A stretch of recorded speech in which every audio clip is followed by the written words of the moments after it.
በስመ አብ ወወልድ ወመንፈስ ቅዱስ አሐዱ አምላክ አሜን። ካብ እግዚአብሔር አቦናን ካብ ጎይታና መድኃኒና ኢየሱስ ክርስቶስን ጸጋን ሰላምን ምስኩላትኩም ይኹን። ፍቁራት አምላክ ነዚ መደብ ዝትካታተሉ ዘለኹም እግዚአብሔር ምሕረት አብዝሑ ኣብ ዘብጽሕና ከምኡውን ናይ ጎይታና ናይ መድኃኒና ናይ ኢየሱስ ክርስቶስ ልደት መዘከርታ ንሓስበሉ ግዜ በጽሕና ኣለና እሞ እዚ ዝገበረ አምላኽና ስሙን ዘለዓለም ዝተኸበረን ዝተመስገነን ይኹን። ሎማዓንቲ ብዛዕባ ልደት ጎይታና ኢየሱስ ክርስቶስ ኢና ክንርኢ ስለምንታይ ጎይታ ኢየሱስ ክርስቶስ ሰብ ኮይኑ ካብኡ ድማ ፍጹም ሰብ ፍጹም አምላኽ ክንብል ከለና እንታይ ማለት እዩ ብጎይታ ኢየሱስ ክርስቶስ ልደት ዝረኸብናዮም በረኸታት ውጽኢቱ እንታይ ነይሩ ዕላማ ጎይታ ኢየሱስ ክርስቶስ ሰብ ምዃን እንታይ ዝብሉ ነገራት ምስ ሓውና ምስ ደስታ ዘተክህልወና እዩ። ስለዚ ብሓባር ኮይንኩም ምሳና ክትከታተሉ بفقر أملاخ كعدمكم يدلي أب مصحف قدوس زلو حدا كفلي وانجيل يوحنس معرف حدا قطري 14 زلو كم ببومو كاو زلو حسابات كنرينا مالتي وانجيل يوحنس معرف حدا قطر 14 كم زيبل اتقال سب كونه ጸጋን حقን ملئዎ خا مسانا نبره كمتي نبو حدا ود زخونه ዝረኽቦ ክብሪ ዝኣክል ክብሩ ረአና ይብል። ስለዚ ቃል ሰብ ኮነ ዝብል ንረክብና እሞ ኣብዚ ክንርኢ ከለና ሓውና ደስትሽ ስለምንታይ እዩ ጎይታና ኢየሱስ ክርስቶስ ሰብ ኮይኑ ወይ ድማ መንነት ቃል እንታይ እዩ ቃል ማለት መን ኣብዛ ወንጌል ዮሐንስ ቃል ሰብ ኮነ ተባሂሉ ዝተጠቕሰ መን ዝብሉ ነገራት ንርአ። ጽቡቕ እግዚአብሔር ይመስገን። كمتي زجمر خيو قال زبل كم منت كم جمر كن رخلنا كمعرف حدا يوحنس وانجيل كأطر حدا جميرو يزاربنا أيو نايك على منت كما يمحون مالتيو بفلاك سأطري خلت تزلت هايبل بمجمرتا قال نبرة استقال دم أب إجزابير نبرة استقال ون إجزابير نبرة نصب مجمرتا أب إجزابير نبرة يبل سلذي قال أملاخاوي لخوانا من نزل لوه ملكوتاو زخوانا من نزل لوه كاب سماي كم زخانة كاب حريف دم كاب زرعلن كم زخانة مسك زعبير ون معر كم زخانة أبيك زعبير كم زلوا ويد ما كم زنابرة وين ناقر مالتي فلذي بزي مسألة تزي قال من النوتو كاب يتيلنا كاب أملاخ لنا إننا نجمر مالتي أملاخي مالتي زعبيري مالتي زعبيري إننا نسوع بفلاي بوليك جان زمان يهوي لهم زعبيري لهم نسوع والنور أملاخ مسوع معر مخانو حدا مخانم لجلس منت هم زلوا أيو لنجرنا مالتي سلزي قال لمجلس قلت دليل على حدش كان كنا خلنا قال زبل كأبو زوجة كأبو زمسة نزمني من الناس زخنا نكجلس قليو قال زبل تطعمهم زلوا مالتي سلزي أكلاوي قاليو أكل اللوا من النت اللوا من النت بخلوا بزح كده تاي سئلنا أي أنا النت اللوا مالتي أنا كبل الخير وينسك بهالخير وينسخك بهالخير ويكوجعك الزارب كملس الخير سئلنا اللوا من النت بخلوا سلزي قال زموزني كلهم عينت من النت لحزم سئلنا تلوا قال مالتي أنا كبل الخير سلزي أول الودو ولدي لو كصوعي خليه نحن ولدينا نصوع خلنا نسوون ولديه زبل انا ايه منت للو الى كجلصو يخليه معناتيو لذي بدحريو مننتو تقالسو املاخنتو بمنታይ ተገሊጹ ከመገርና املاخ ንብል ንኽእል ተይናውን ላገለጾ ይልኸድ ሁሉ ብኾነ ካብቲ ዝኾነ ሁሉ ድማ ብዘይብኡ ሓደኳ ዝኾነ የለን ይብለና ስለዚ ፈጣሪነቱ በደንብ ይገልጽ ማለት ምስ ፈጣሪ ለሎ መንነት ሓደ ምዃኑ فتار مخانو مسألة معرة هم فترة العالم كله بوء هم تفترة بزي كابوء ولا حدا كواز خونه خمزيل لا هاي قبل يجلس مالتي لذيك قال منت كن رخلنا أملاخهم منت اللوا ملوكتهم منت هم زلوا يدري أن كم جمرتها مالتي እግዚአብሔር ይመስገን هو أبتي وانجيل يوحنس معرف حدا جميرنا خن رخلنا سي حجيت قال استباله قويتانا مدحينا يسوع كريستوس كم زخونه ينقرنا مخنياتو قال بمجمرتا نبره اتقال دما اب املاخ نبره اتقالون اب املاخ نبره زبلو سلسته حرغات نركب اندينا اجي اتي قال استباله غويتانا ኢየሱስ ክርስቶስ አብናይ አብ አብናይ ወልድ አብናይ መንፈስ ቅዱስሲ ናይ ኩነት ስም ዝባሃላሉ ንሱ ድማ ናይ ወልድ ቃል ይንሱ ስለዚህ እቲ ቃል ክንብል ከለና እዝን ሪኦ ዘለና ናይ መጽሐፍ ቅዱስ ቃል አይኮና ንብል ዘለና እቲ ነንብቦ እቲ ዝድሓናሉ ናይ እምነት ቃል ኣይኮንና ንብል ዘለና ኣካላዊ ዝኾነ ቃል ኣካል ዘለዎ ቃል ንሱ ከዓ ጎይታና ኢየሱስ ክርስቶስ እዩ። ስለዚ እዚ ቃል እዚ እቲ ቃል ዝተባሂሉ ዝተነገረ ጎይታ ኢየሱስ ክርስቶስ ዘለዓለም ከም ዝነበረ ብመጀመርታ ነበረ ክብል ከሎ ካሊእ ቃል ስለስተሰኣኖ እምበር መጀመርታ ይብሉን ንሱ ዝነበረ ቅድመ ዓለም ዝነበረ ኣምላኽ እዩ። ስለዚ ንሱ ድማ ምስ መን ምስ ኣምላኽ ነበረ እዩ ዝብለና ምስ ኣብ ከም ዝነበረ ካብኡ ድማ ባዕሉ እቲ ኣነ እቲ ብመጀመርታ ቃል ነበረ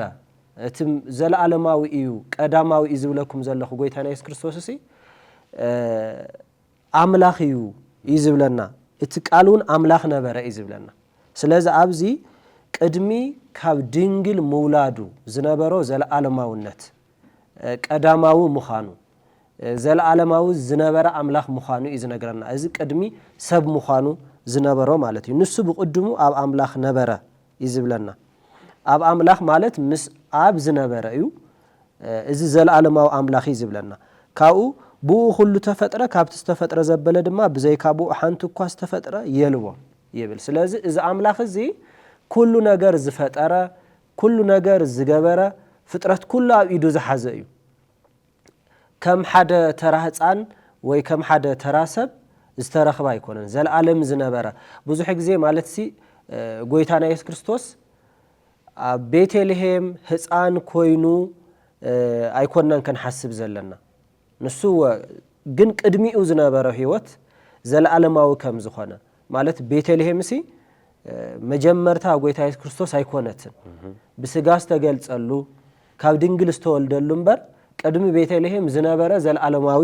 ኣምላኽ እዩ። ምክንያቱ ብኡ ኩሉ ተፈጥረ ስለ ዝብል ቅድሚ ፍጥረት ዓለም ዝነበረ ኣምላኽ ምዃኑ እዩ ዝነግረና። ስለዚ እዚ መድሕን እዚ እዚ ኣምላኽ እዚ እዩ ሎማዓንቲ ካብ ድንግል ተወሊዱ ብምባል መዘከርታ ንዝክር ዘለና ማለት እዩ። ካብኡ ክንርኢ ከለና ብዛዕባ ጎይታና ኢየሱስ ክርስቶስ እሲ ሕጂታ እዩ ዝብሎ ኣብቲ መጀመርታ ዘንበብናዮ እቲ ቃል ሰብ ኮነ ብምባል ኣብ ቁጥሪ 14 ይነግረና። እቲ መጀመርታ ኣነ እናነገርኩኹም ዝመጻኹ እቲ ዘለዓለማዊ ቃል ጎይታና ኢየሱስ ክርስቶስ እሲ ሰብ ኮይኑ ኣብዚ ንሱ ንርዳእ ኢና። ቅድሚ ናብኡ ምኻድና ግን እዚ መንነት ዘለዎ ቃል ዝተባሃለ ኣብኡ ክንርኢ ከለና ኣብ ወንጌል ዮሃንስ ምዕራፍ 1 ዝተፈላለዩ ነገር ይነግረና እንዲ ክሳብ ቁጥሪ 14 ዘሎ ኣብዚኦም ተወሳኽቲ ሓሳባት ሃበና ሞደስትሽ ናብ ቀጻሊ ክንከይድ እቲ ቃል ስጋ ኾነ እቲ ቃል ሰብ ኾነ ቅድሚ ምዋሉ ብቃልነት ብርኪ ይመጽእ ከም ዝነበረ ይነግረና እዩ። ከዚ ልዕሊና እንድሕርና ኮይና ኣብ ቁጥሪ 6 ጀሚሩ ዮሃንስ ክምስክር ከሎ ነገር ቃል ኣሎ። ካብ እግዚአብሔር ዝተላእኸ ዮሃንስ ዝስሙ ሓደ ሰብ ነበረ። ንሱ ምስክር ኮይኑ ኩሎም ብብርሃን ምእንቲ ከኣምኑ ብዛዕባ ብርሃን ክምስክር መጸ። ብዛዕባ ብርሃን ዳ ክምስክር መጸ እምበር ንሱስ ብርሃን ኣይነበረን ምስ በለ እቲ ንኩሉ ሰብ ዘብርህ ናይ ብሓቂ ብርሃን ግና እቲ ናብ ዓለም ዝመጸ እዩ ናብ ዓለም ዝመጸ እዩ ይብለና። ስለዚ በቲ ኣምላኽነቱ በቲ ቃል ዝብል መንነት ዝተዋሃቦ መግለፂ ዝተዋሃቦ ቃልነት ብኡ ይመጽእ ከም ዝነበረ እዩ ነግረና ዘሎ። ኣብ ዓለም እውን ነበረ ምስ በለ ዓለም ከዓ ብኡ ኾነ ዓለም ግና ኣይፈለጦን ይብለና። ስለዚ ናብ ዓለም ይመጽእ ነይሩ እዩ ብቃል ደረጃ ይመጽእ ነይሩ እዩ። ብፍላይ ድማ ኣብ ብሉይ ኪዳን ካብ ዝነበሩ ተስፋታት ካብ ዘፍጥረት ምዕራፍ 3 ቁጥሪ 15 ጀሚሩ ጎይታና ኢየሱስ ክርስቶስ ብዝተፈላለየ መልክዕ ብቃል ብርክት ኣይኮን ነይሩ ይግለጽ ነይሩ ይመጽእ ነይሩ እዩ። ቃልነት ይግለጽ ነይሩ ማለት እዩ። ስለዚ ቃልነት ይግለጽ ነይሩ ማለት በቲ መለኮታዊ ስርሑ በቲ መለኮታዊ ግብሩ ይግለጽ ነይሩ ይመጽእ ነይሩ እዩ። ስለዚ እሱ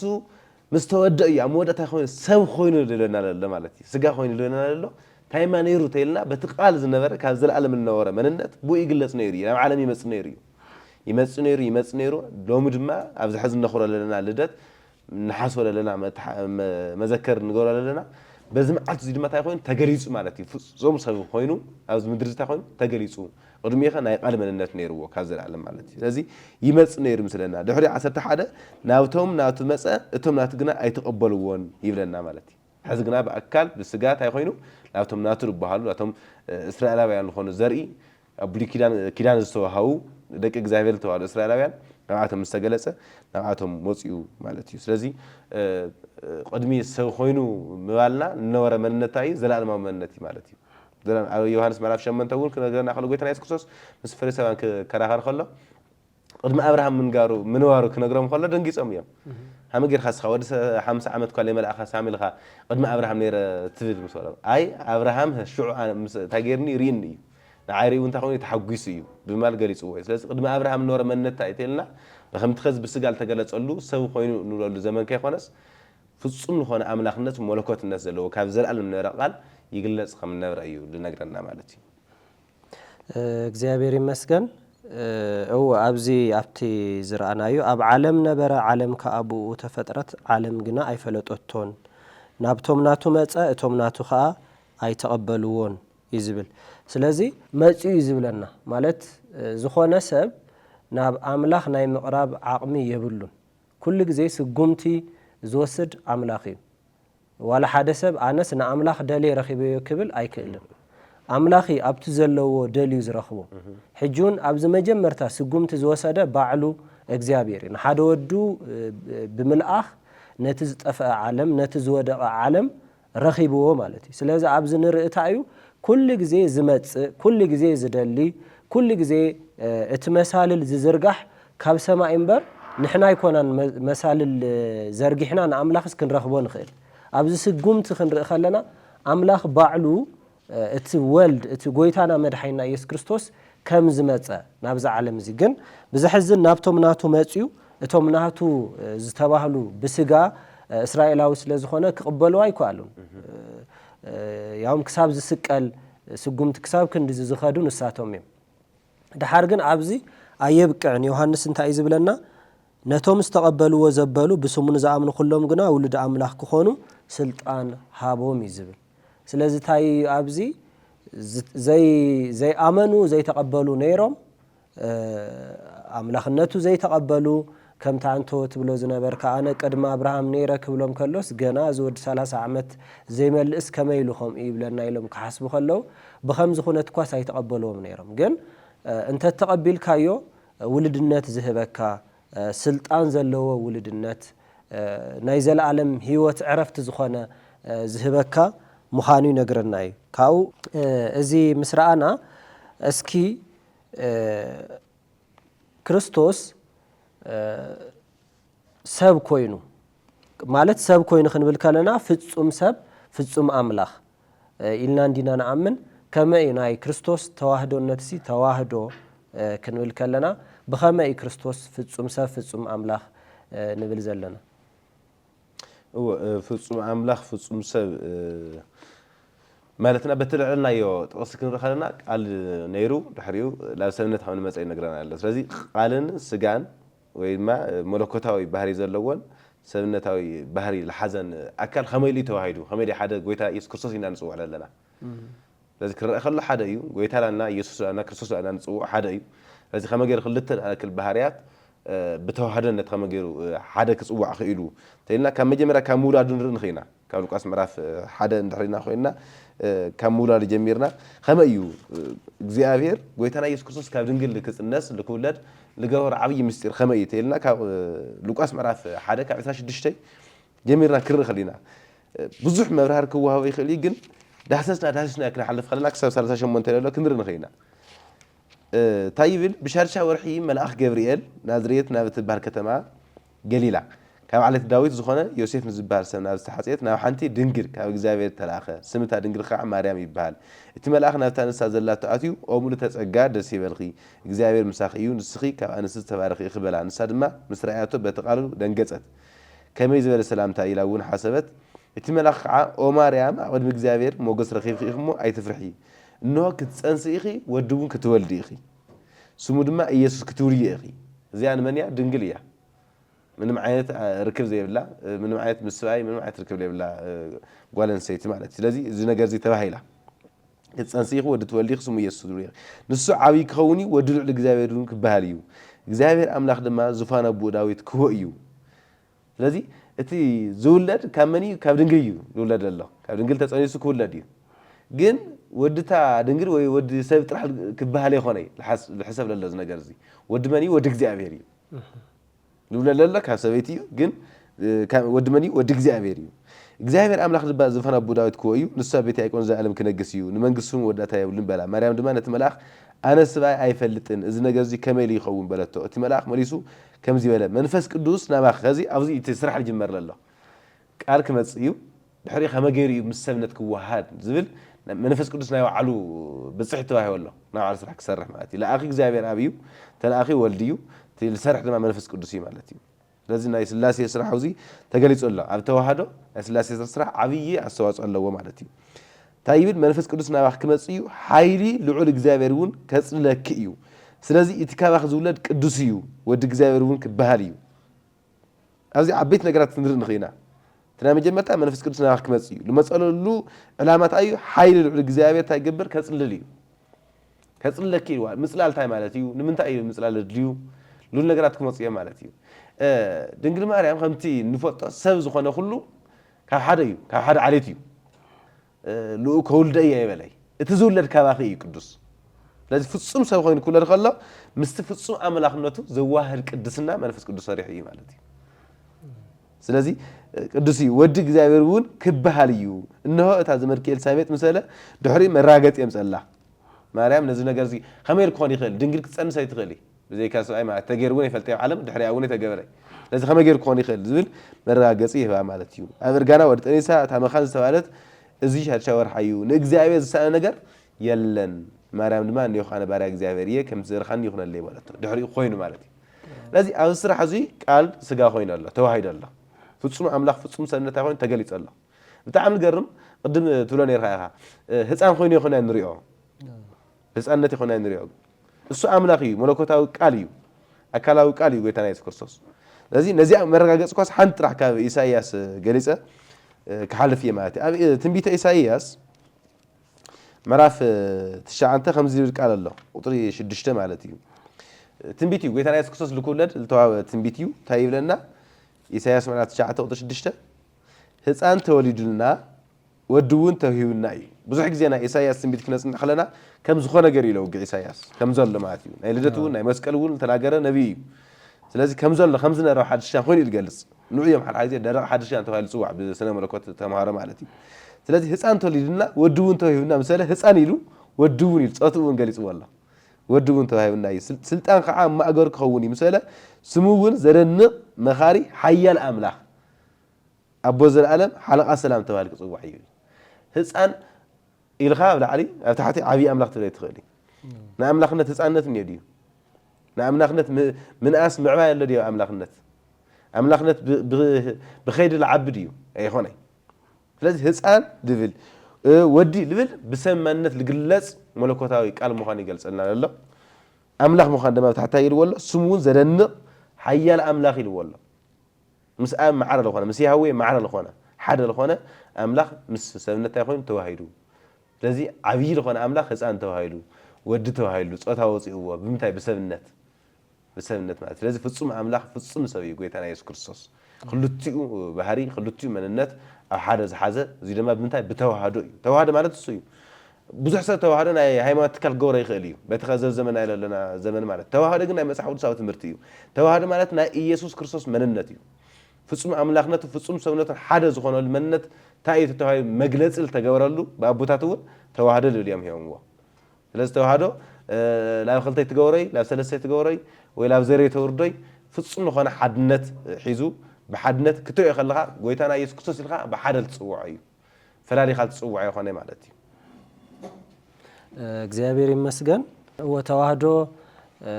ብዛዕባ ኩነት ምዃን ናይ ጎይታና መድሓኒና ኢየሱስ ክርስቶስ ስጋ ምዃን ወይ ድማ ብፍጹም ሰብ ፍጹም አምላኽነት ዝገልጸልና እዩ ተዋህዶ ክንብል ከለና ብተኣቆ ነቲ እቲ ስጋ ንመለኮት ከየጥፍኦ እቲ መለኮት እውን ነቲ ስጋ ከየጥፍኦ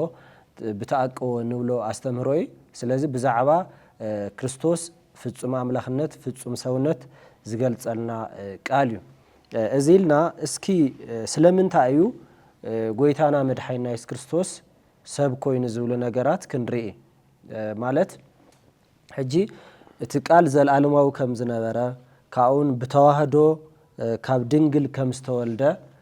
ፍጹም ሰብነት ፍጹም አምላኽ ምዃኑ እዚ ክልተ መንነት ዘለዎ ምዃኑ ርኢና ኢና እዚልና ግን ስለምንታይ ሰብ ኮይኑ ዝብል ነገራት ክንርኢ መጽሓፍ ቅዱስ ኣብ ቀዳመይቲ መልእኽቲ ጳውሎስ ናብ ጢሞቴዎስ ምዕራፍ 1 ካብ ቁጽሪ 12 ጀሚሩ ክሳብ 15 ዘሎ ብፍላይ ቁጽሪ 15 ቃል ከም ዝብል ንረክብ ኢና ቁጽሪ 14 ጀሚረ ከም ብቦኤ ኣብ ርእሲ እቲ ብክርስቶስ ኢየሱስ ዝረኸብናዮ እምነትን ፍቕርን ጸጋ ጎይታና ኣባይ ብዘይልክዕ ዓዘዘ ክርስቶስ ኢየሱስ ንሓጣን ከድሕን መጸ ዝብል ቃል እሙን እዩ ብሙልኡ ክንቅበሎ ዝግባአና ቃል እዩ ካብ ኩሎም ሓጣን ዝገደደ ከዓ ኣነ እየ ይብል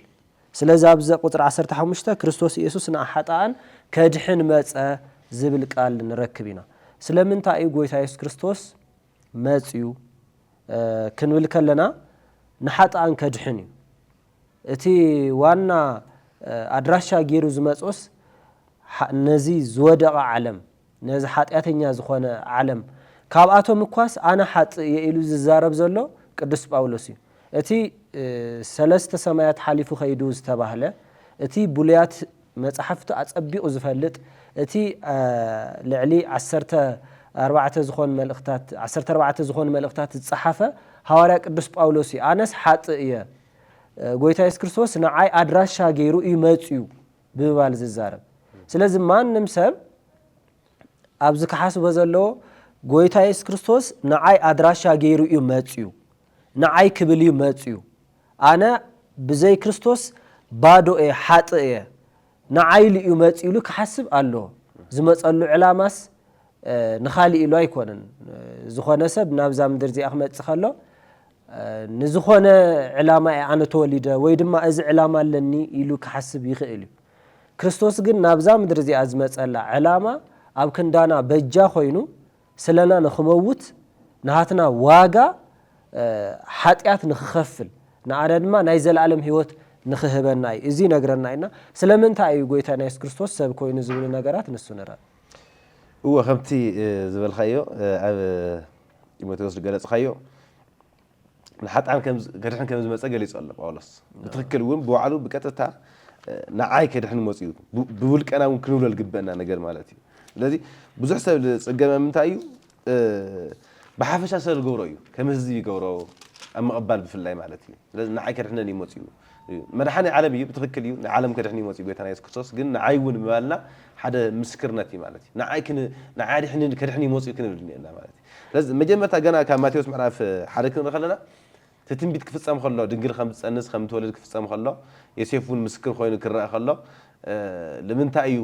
ድመጸ ምዃኑ ይንገር እዩ ማለት እዩ ንምንታይ እዩ መጽኡ ድብል ማለት ስለዚ እትና መጀመርታ እግዚኣብሔር ምስ ደቂ ሰባት ብሓጢአት ምክንያት ኮይኑ ተባይሱ እዩ ተጻልዩ እዩ እግዚኣብሔር ስለዚ ንሰብ ናብ እግዚኣብሔር ክቕርብ ዝኽእል ጸጋ ዘለዎ መንነት ተሳኢኑሉ እዩ ስለዚ እግዚኣብሔር ከምቲ ዓንተ ዝንብሎ ነበርና እግዚኣብሔር በዓል መፍትሒ ምጽኡ መፍትሒ ድማ እንታይ እዩ ወዲ መልኣኽ እዩ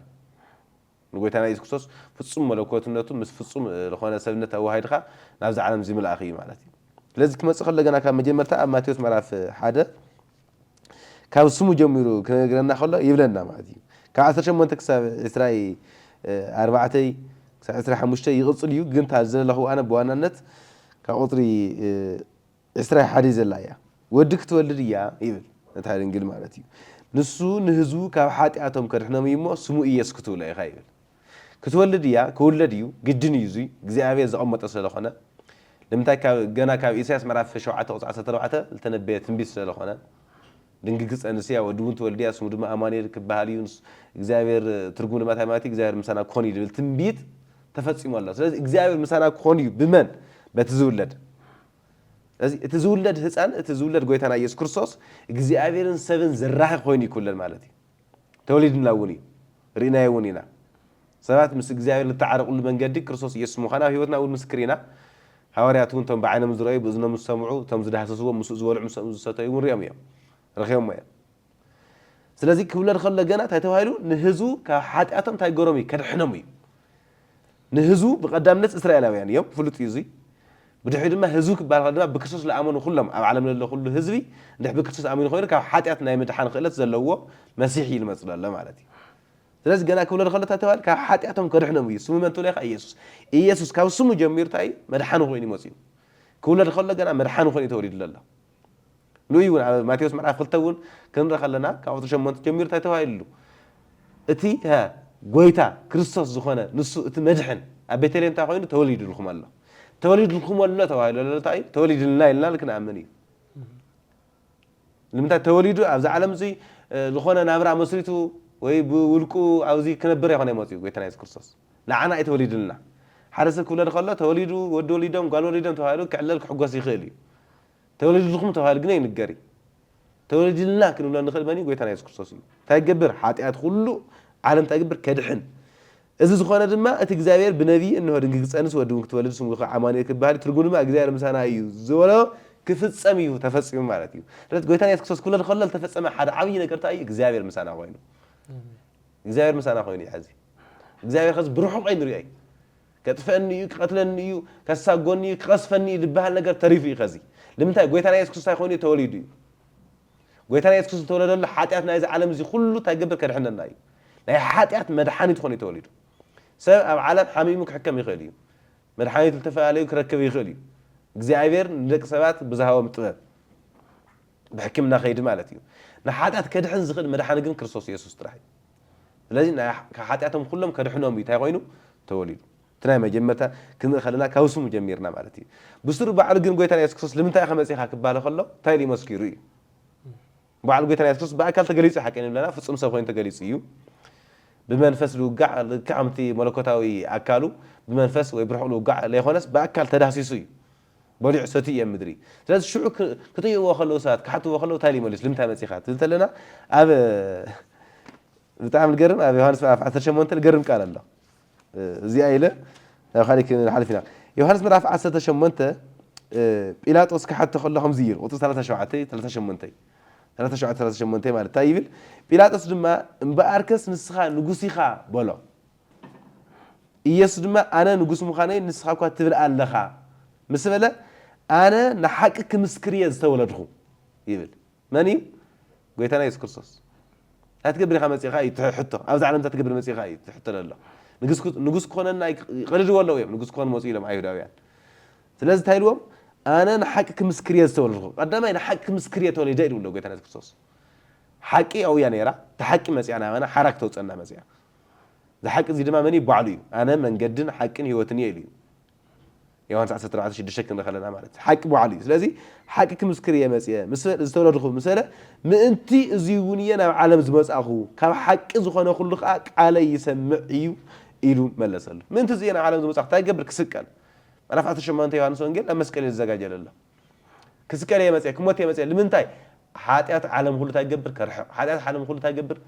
ከወግድ እየ መፅየ ኣለኹ ስለዚ ጎይታና ኢየሱስ ክርስቶስ ልመፀሉ ዋና ዕላማ ንምንታይ ሰብ ኮይኑ ፍፁም ሰብ ንምንታይ ኮይኑ ኢልና ቤዛ ልክኾን ይመፅኡ ልክሕረር ከም በጊዕ ይመፅኡ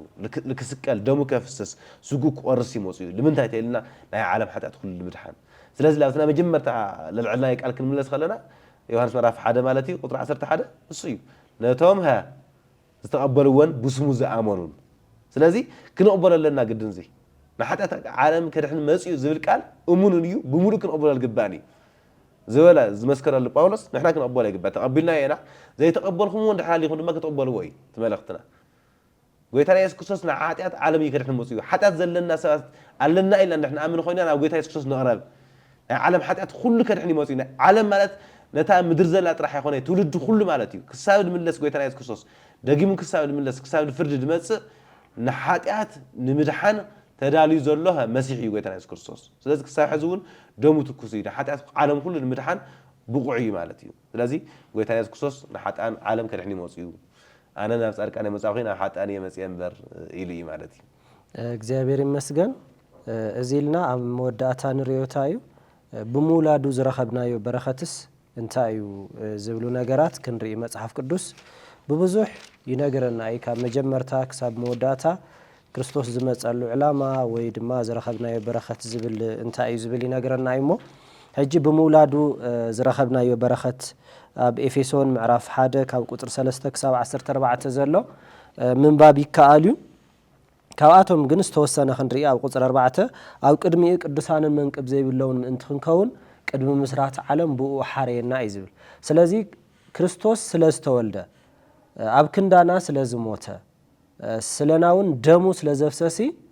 ዝረኸብናዮ በረኸት ሓደ እንታይ እዩ ሓደ ምሕራ እዩ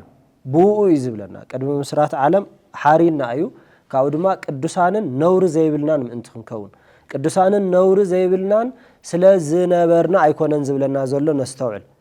እዚ ዝመረፀና ዕላማ ቅዱሳንን ነውሪ ዘይብልናን ምእንቲ ክንከውን ብክርስቶስ ኢየሱስ ሓረየና ክርስቶስ ስለ ዝተወልደ እዩ ዝበረኸት እዚ ረኺብናዮ ካብኡ ድማ ውሉድ ክንኮኖ ከምቲ ዓንቶ ብስሙ ንዝኣምኑ ውሉድ ኣምላኽ ንክኾኑ መሰል ሃቦም ስለ ዝብል እዚ ውሉድነት እዚ ዝረኸብናዮ ብክርስቶስ እዩ ንርእሱ ውሉድ ክንኮኖ ብኢየሱስ ክርስቶስ ቀደም መደበና እዩ ዝብለና ብደሙ ድሕነት ከምቲ ሃብቱ ጸጋኡ ከዓ ሕድገት ሓጢኣት ረኸብና ይብል ስለዚ ብክርስቶስ ካብ ድንግል ብምውላዱ ስለና እውን ስለ ዝተሰቕለ ኣብ ክንዳና ዋጋ ስለ ዝኸፈለ ብትንሳኤ እውን ጽድቅና ስለ ዘረጋገጸ ሕድገት ሓጢኣት ረኺብና እዩ ዝብል ስለዚ ካብ ብክርስቶስ ብስጋ ምግላጽ ዝረኸብናዮ በረኸት ሕድገት ሓጢኣት ካብኡ ኣብ ቅድሚ እግዚአብሔር ኣቦ ድማ ብክርስቶስ ኮይና ክንቀርብ ከለና እግዚአብሔር ኣቦ ቅዱሳንን ነውሪ ዘይብሎምን ገይሩ እዩ ዝቕበለና ምክንያቱ ቅዱሳንን ነውሪ ዘይብልናን ክንከውን ዝገበረና እቲ ዝኸፈሎ ናይ ክርስቶስ ደም እዩ ኣብ ቅድሚ እግዚአብሔር ኣቦ ክንቀርብ ዝገበረና ማለት እና ብምውላዱ ዝረኸብናዮ በረኸት ብዙሕ እዩ ዝተወሰነ ንሱ ንበልሞ ክንውድእ ከምቲ ዝበልካዮ በረኸት ረኺብና ኢና ሰማያዊ በረኸት እዩ ብዋናነት ናይ መጀመርያ በረኸት ንብሎ ሰማያዊ በረኸት እዩ ናብ መንግስቲ ሰማያት ናይ ምእታው ዕድል ረኺብና ኢየሱስ ክርስቶስ ኣብ ዝተወለደሉ ንክስቀል እዩ ክሞት እዩ መፅኡ ኣብ ሳልሳይ መዓልቲ ድማ ተንስኡ እዩ ናብ ሰማያት ድማ ዓሪጉ እዩ ኣብዚ ዓረገሉ ሰዓት በርታ ገይርና ኣሎ ከፊትና ኣሎ መንግስቲ ሰማያት ናይ ምእታው ዕድልና ክፍቲ ኮይኑ ኣሎ ማለት ክርስቶስ ኢየሱስ ብምውላዱ ስለዚ ሰማያዊ በረኸት ብምሉእ ናትና ኮይኑ ይኸዚ ሓደ ኣቦ ውሉደ እዩ ክልተ ኮይኑ ናይ ኣቦ ዝኾነ ኩሉ ናይ መን ናይ ውሉድ እዩ ማለት እዩ ስለዚ ንሕና ውሉድነት ክንረክብ ጎይታና ኢየሱስ ክርስቶስ ኮይኑ ሞይቱልና እዩ ተሰቒልልና እዩ ነዚ ተወሊደ እዩ ድብል ኣሎ ስለዚ ብኡ ምክንያት ሰማያት ኮይኑ ተኸፊቱ እዩ ናይ ሰማይ ዝኾነ ኩሉ ናትና እዩ حز بقطة بكريستوس إيسوس مس آمنا بقطة قبل موتنا على ساعات بقطة لأن أجزاء منجستين أي متى عد الرقيم هنا نمتى إيسوس كريستوس وحسنه بيزان توصيدي نوعي أو قرأت معرف أربعة تشيل شكلنا قرنا قالله جزء من سوى حد ما نتيجة بتحت حق تجزأ خوينه زي ما ودو كان سويتها بمولات أز علم تجري اللي هو قلت أنا كريستوس لما أنت تقولنا كبرنا نوردنا تكسر قرنا فلازم تايفل دقيم بارا يكون خير وتشو حتى تايخا ولد جزء أبيريخا ولد تكون خدمة تايخا وراسي خايف لنا لازم ورثنا يعني أنا جزء منقصي نورسل عدل تخفتي مالتي لازم لومي بزي ساعات زي نجزء منقصي كنا عدل تخفتي أبزل الزمن أبز ساعات زي أو دامتي لنا بعد عامتي لنا ببرعي بمسته